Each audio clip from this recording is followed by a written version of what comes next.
Tantor Audio presents Beyond Addiction, How Science and Kindness Help People Change by Jeffrey Foote, Ph.D., Carrie Wilkens, Ph.D., and Nicole Kasanke, Ph.D., with Stephanie Higgs.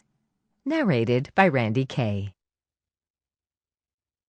In a gentle way, you can shake the world. Mahatma Gandhi. Forward. It is with the greatest pleasure that we write this preface.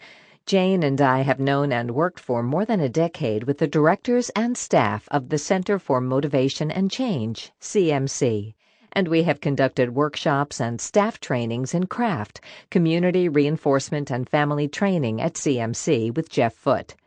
The first workshop drew an international audience from 3 continents. CMC's absolute commitment to change the way family treatment is done and their determination to do whatever it takes are unsurpassed. And it is also significant that CMC had been using and promoting evidence-based treatments long before they became popular.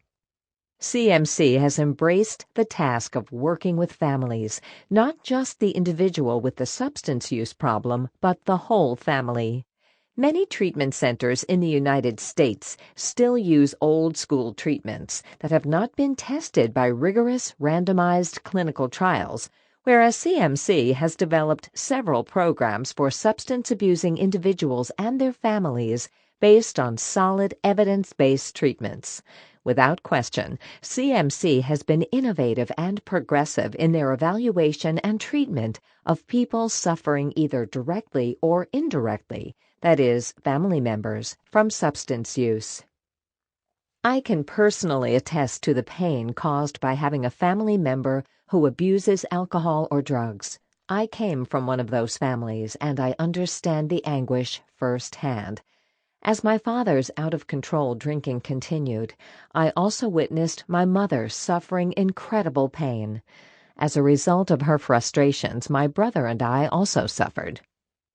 My mother passed away at the young age of 45. It is because of this troubled history that I carved out my path of investigating humane and positive ways to help substance users and family members. My early years in the field brought me to the stark reality that there was no reliable or reasonable treatment for family members at the time. Family days at treatment centers typically centered around viewing a film on the effects of alcohol. The addiction field as a whole has struggled to find effective ways to help distraught family members. During my long tenure in the substance abuse field, I developed a program called Community Reinforcement and Family Training. CRAFT is designed specifically to empower family members.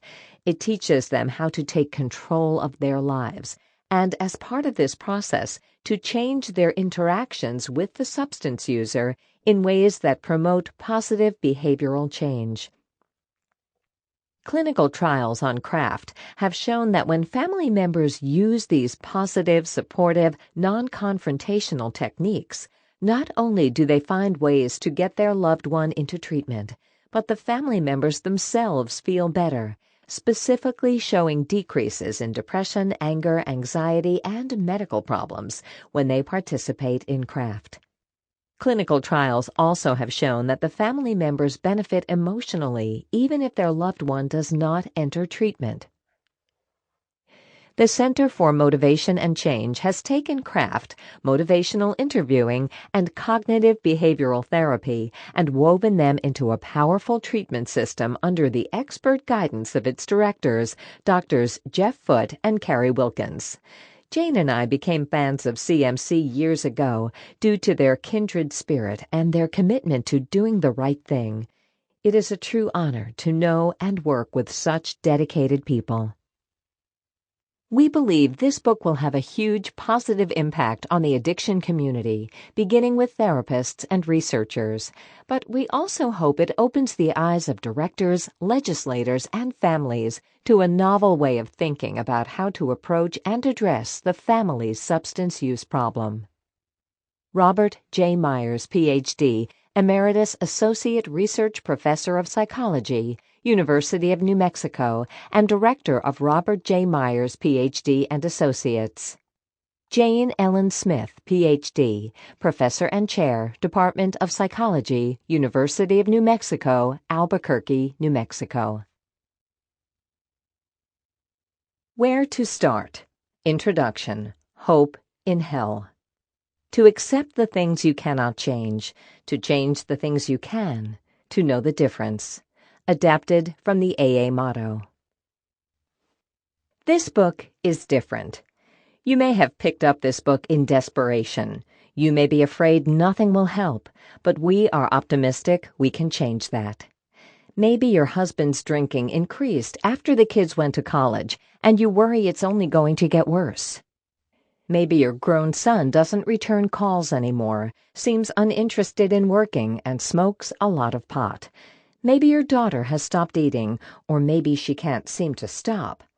Maybe your elderly mom sounds slurry every time you call her in the evening, but never remembers it the next day. Maybe your brother is back in treatment again for methamphetamine abuse.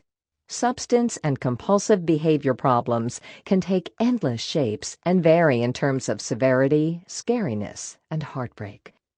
Families come to our program every day with these and many other serious problems. Still, we are optimistic. We don't mean that maybe you'll be lucky or that it's no big deal. We are optimistic because we know change is possible. If your own optimism has gotten shaky in recent months or years, we invite you to borrow ours for now. Take this book like a steadying hand and know that you can make a difference. As researchers and clinicians, we've seen the evidence over the past 40 years that families and friends make a difference in helping someone who struggles with drinking, drugs, eating, or other compulsive behaviors. Often, it is the critical difference. We also know that people get better, and there are many reasons to be hopeful. However, you're probably more familiar with the popular notions of intractable character defects and progressive chronic disease. There's widespread pessimism about the possibility of real change. Addiction can be terrible, at times life-threatening, but change is possible, and there are clear paths leading to it. This is why, 10 years ago, we created a new treatment program, the Center for Motivation and Change, CMC, in New York City, where we are part of a revolution in addiction treatment based on evidence and on a new model for change. We built our practice on optimism, not because it made us feel good, though it does, but because it works. We base our optimism, our clinical practice, and now this book, on 40 years of well-documented research on how substances and other compulsive behaviors affect people, why people use them, and how and why people stop self-destructive behavior and start on paths toward health and happiness. In turn, our experiences with thousands of clients bear out the research findings. There is, in fact, a science of change. Every day at CMC, we see clients put it into practice, using the knowledge, attitudes, and skills you'll find in this book. It takes time, and it is not usually a straight or smooth path, but it is a better way. Things can and do change. The process already started when you picked up this book. The Science of Change.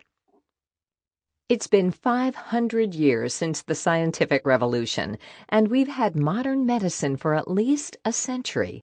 Yet, shockingly, the understanding and treatment of substance use in the United States has been exempt from scientific standards and separate from mainstream health care until quite recently.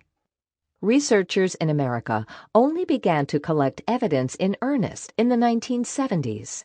The National Institute on Alcohol Abuse and Alcoholism, NIAAA, was established in 1970, followed by the National Institute on Drug Abuse, NIDA, in 1974. Finally, after years of folk wisdom running the gamut from truly helpful to ineffective to harmful, Federal money flowed towards scientific studies of what works, including what family and friends like you can do to help. The increasing number of controlled studies, including our own, over these 40-odd years, has created a mountain of evidence. Scientists have separated the wheat from the chaff, revealing that certain approaches and treatment strategies are more successful than others. That's good news, and we hope that it will help you find your own optimism. Most people equate treatment with intensive residential rehab and believe rehab is the starting point of all change. In fact, there are many treatment options and substantial evidence that outpatient treatment is at least as effective in most cases and often a better place to start. Since 1996, the American Society of Addiction Medicine recommends starting with the least intensive treatment that is safe. Dr. Mark Willenbring, former director of the Treatment and Recovery Research Division of NIAAA, describes how the vast majority of people who could benefit from help don't get it, in part because the system is designed to treat the most severe problems, while the culture dictates waiting until someone hits bottom. In other words, waiting until problems become severe. Family members and friends are left with few options other than to stand by and watch things get worse, then get their loved one into rehab if they can. This despite strong evidence that reaching people early, when their problems are less severe and more treatable, leads to better outcomes. Thankfully, the treatment system is starting to change. The evidence supports many ways to address substance use disorders, as many ways as there are reasons people have them. Treatment is not always necessary. It turns out that many people get better without ever seeking professional help. There is also clear evidence that certain treatment approaches consistently outperform others. Cognitive, behavioral, and motivational approaches, for example, which treat substance abuse like any other human behavior, are significantly more effective than confrontational approaches aimed to challenge a person's denial about his disease. Research has demonstrated that the popular belief that if someone just stops using a substance, then the rest of his problems will take care of themselves is simplistic and untrue. Substance problems are complex and multi-determined, often driven by underlying psychiatric disorders such as depression, anxiety, bipolar disorder, or attention deficit disorders that require specialized attention over and beyond just treating the abuse problem. In other words, good treatment often includes psychiatric care, which has historically been overlooked or even discouraged in some drug and alcohol treatment settings. Science has also given us a better understanding of the brain's role in substance use and compulsive behaviors. With that science, there are new medications that reduce cravings and compulsivity, block drug effects, ease withdrawal, and treat underlying issues. Neuroimaging research provides new insights into the effects of substances on the brain, and recent discoveries in neuroscience have shown the power of neuroplasticity in the brain's healing itself. And science has revealed that teenagers are not simply grown-ups who text a lot. They are neurologically, psychologically, socially, and legally different from adults, and they have different treatment needs. Until about 15 years ago, most of the services available for adolescents were barely modified adult treatments. Clinical trials have shown us that teenagers respond well to appropriate treatment, and just as with adults, some treatments are considerably more effective than others. You might be surprised to learn that they all involve parents as active treatment participants, and often siblings, peers, and school systems. Finally, research has shown how you can play a role in change. Our work with families and friends of people with substance problems is informed by CRAFT, Community Reinforcement and Family Training, a scientifically supported, evidence-based, clinically proven approach to helping families of substance abusers. CRAFT grew out of treatment innovations that began in the 1970s. A group of researchers in Illinois, led by behavioral psychologist Nathan Azrin, developed what is still the most effective behavioral treatment for substance users and called it the Community Reinforcement Approach, or CRA. In the process, they discovered that family involvement was a crucial factor in successful change. Robert J. Myers, Ph.D., one of the original Illinois group, expanded the CRA approach to work with families when their loved one refused help and called it CRAFT. After moving to the Center on Alcoholism, Substance Abuse, and Addictions, CASAA, at the University of New Mexico, Dr. Myers conducted further research and clinical trials, teaming with Jane Ellen Smith, Ph.D., and they and others investigating CRAFT have given us robust evidence that given the right tools, families can effect change. CRAFT has 3 goals. 1. To teach you skills to take care of yourself. 2. To teach you skills you can use to help your loved one change. And 3. To reduce substance use, period, whether your loved one gets formal treatment or not. CRAFT is behavioral in that it employs strategies for real-world observable change. CRAFT is also motivational, drawing its strength from collaboration and kindness rather than confrontation and conflict. This motivational and behavioral approach is the core of our work with families, the substance of the helping strategies in this book, and an opportunity for profound change. Doctors Myers and Smith and other research groups have studied CRAFT with family members from a variety of socioeconomic, ethnic, and age groups, struggling with a range of different substances with the following results. 2/3 of people using substances who had been initially resistant to treatment agreed to go to treatment, typically after family members had around 5 sessions of CRAFT. The majority of participating spouses and parents reported being happier, less depressed, less angry, and having more family cohesion and less family conflict than prior to their CRAFT sessions, whether or not their loved one engaged in treatment. CRAFT's effectiveness in engaging substance users and improving family functioning is found across substance types, relationship types, and ethnicities. Good news. Things get better with CRAFT. Families feel better, substance use often decreases, and people with substance problems usually enter treatment when a family member uses CRAFT. CRAFT works, first, because it understands substance problems holistically in the context of family, community, and work. People do not use substances in a vacuum. Their relationships impact their substance use just as their substance use impacts their relationships.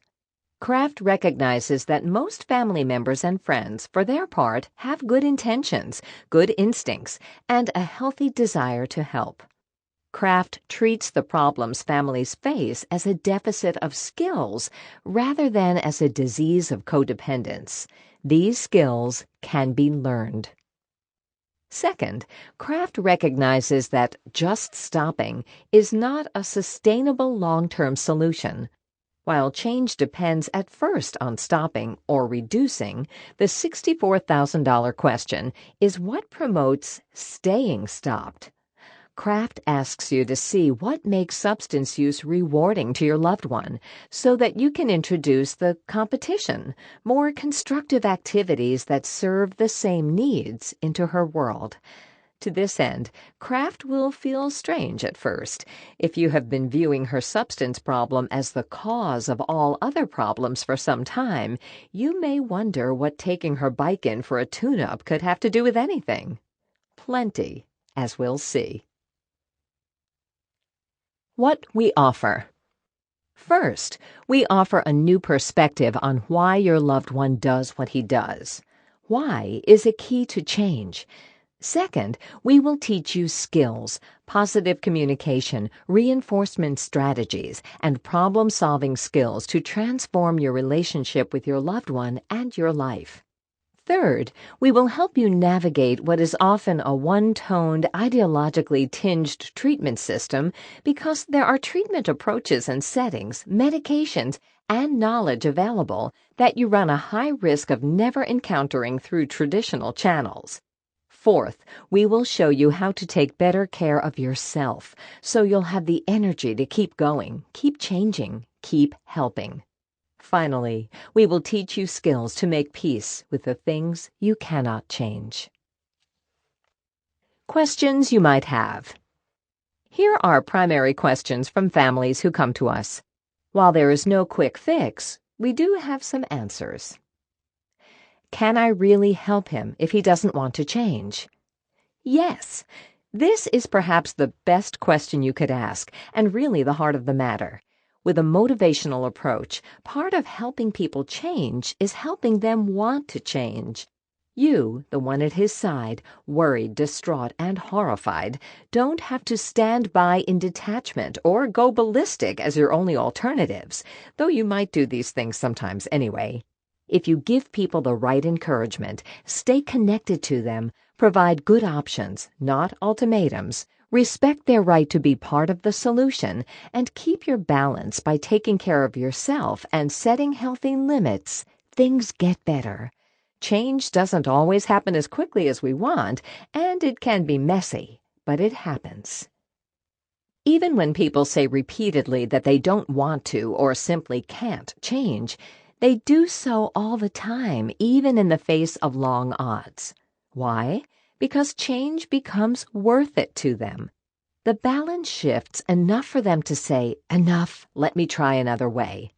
The pain of continuing what they are doing and the benefits of changing begin to seem, to them, to outweigh the benefits of continuing to use and the pain of changing.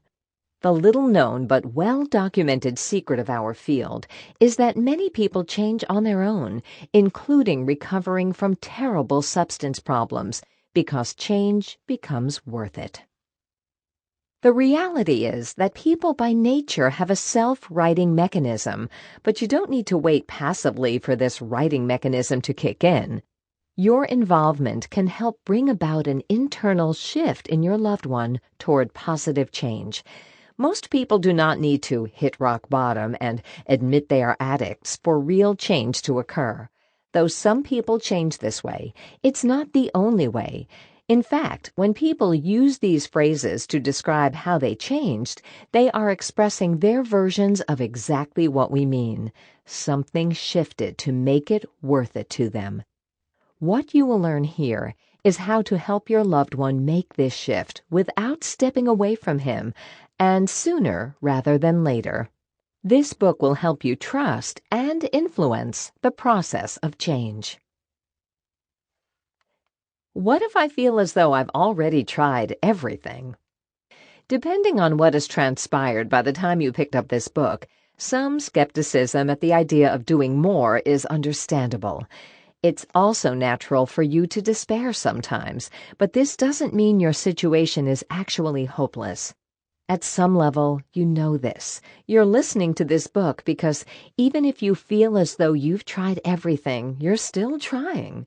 It can be hard to feel hopeful when change doesn't seem to be happening, despite best intentions and major investments of time, money, and emotions.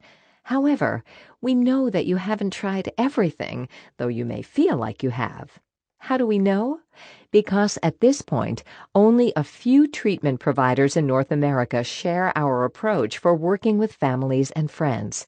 The system is starting to change, but for now, we can be pretty sure you'll find something new here. You'll discover, for instance, that how you communicate has a major impact on your loved one's attitude toward change, her willingness to take more responsibility for herself, the atmosphere in your home, and how you feel when your head meets your pillow at night.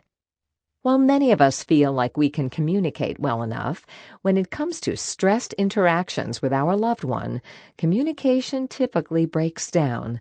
Stepping away from the fight and using new communication skills will make a difference. You'll see that lapses and relapses, commonly seen as crises, are a natural part of getting better for most people. They are not failures to change, but opportunities to learn. Most people go through many stages of change: resistance, willingness, learning and progress, frustrations and setbacks, more resistance, more willingness, more learning and progress. Understandably, your loved one's setbacks may try your patience and equanimity. With new understanding, resilience, and skills to tolerate the downs with the ups, you won't have to feel as though your life is on hold or coming apart until she gets it perfectly.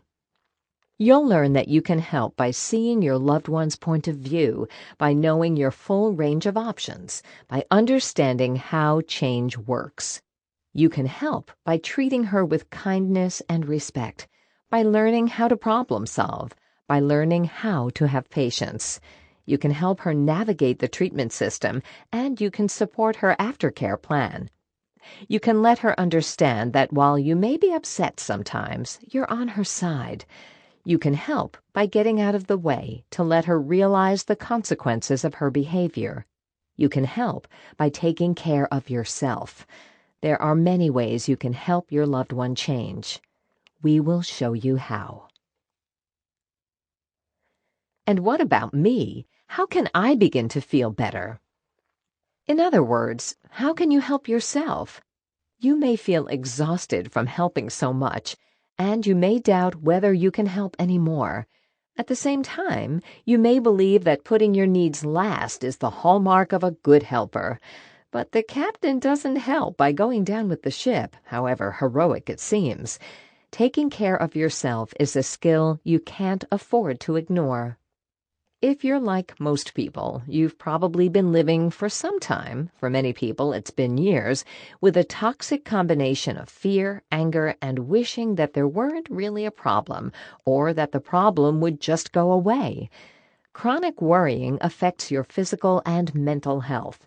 It can disrupt your sleep, interfere with your concentration, and play havoc with your moods. It wears on your heart, figuratively and physiologically. You may have gotten to the point where the only way you show love toward this person is by worrying. You may not have noticed the effect worry is having on you because you've been so busy worrying about someone else. This book will help you change too. And finally, what can I do right now?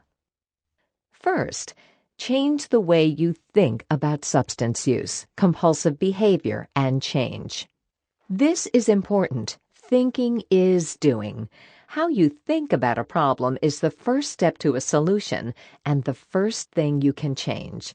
To help you do this, we've distilled the 10 most revolutionary discoveries by scientists and clinicians in our field over the past 40 years.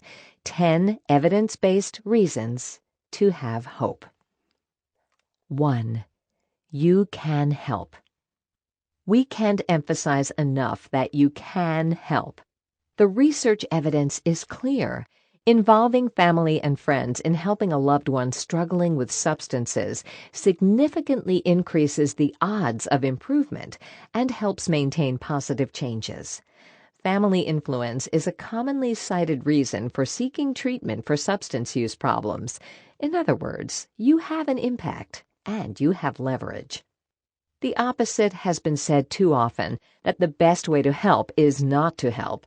You have probably run into terms like tough love, enabling, codependency, and detach with love.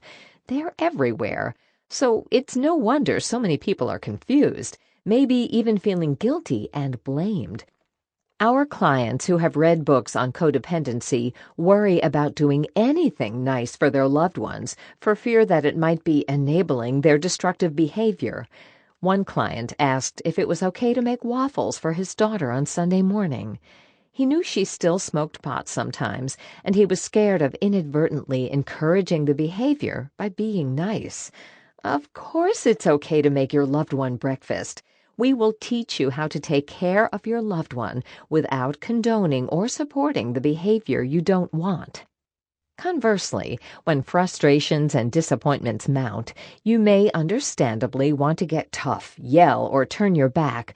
But when you yell at your loved one to stop drinking, Are you straightening her out or giving her more reason to drink? When you don't yell at your loved one to stop drinking, are you sending the message that it's not important to you? These are all good questions. Our answers may surprise you. We'll show you how to extricate yourself from negative patterns, not by detaching. Sample complete. Ready to continue?